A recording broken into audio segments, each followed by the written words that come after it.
മലയാളികൾക്ക് ഏറ്റവും പ്രിയപ്പെട്ട ഗായികയാണ് കെ.എസ്. ചിത്ര. കെ.എസ്. ചിത്രയുടെ ഓരോ വാർത്തകളും അതുപോലെ തന്നെ ഓരോ പോസ്റ്റുകളും സോഷ്യൽ മീഡിയയിൽ ഏറെ ശ്രദ്ധ നേടാറുണ്ട്. എപ്പോഴും ചിരിച്ചുകൊണ്ട് നമ്മുടെ മുൻപിലേക്ക് എത്തുന്ന ചിത്രയുടെ മനസ്സിൽ മുഴുവൻ വേദനകളാണ്.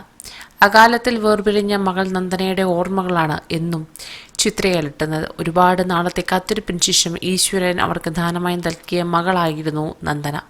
എന്നാൽ വളരെ കുറച്ചു നാളുകൾ മാത്രമേ നന്ദനയ്ക്ക് അച്ഛൻ്റെയും അമ്മയുടെയും ഒപ്പം ജീവിക്കാൻ കഴിഞ്ഞുള്ളൂ.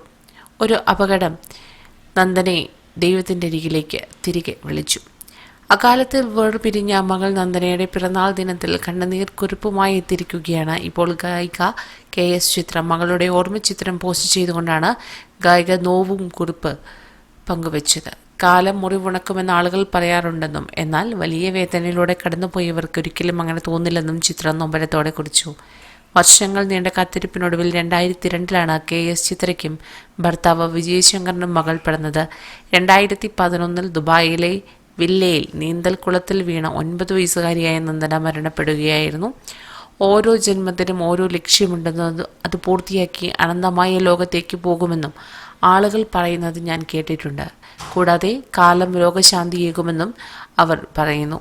എന്നാൽ ആ അവസ്ഥയിലൂടെ കടന്നുപോയ ആളുകൾക്ക് അത് സത്യമല്ലെന്ന് ബോധ്യമാകും. മുറിവ് ഇപ്പോഴും പരിക്കനായതും വേദനാജനകവുമാണ്. Miss you Nandana. ഇതാണ് നിറകണ്ണുകളോടെ ചിത്ര പങ്കുവെച്ച കുറിപ്പ്. കൂടുതൽ വാർത്തകൾക്കായി ഈ ചാനൽ സബ്സ്ക്രൈബ് ചെയ്യുക.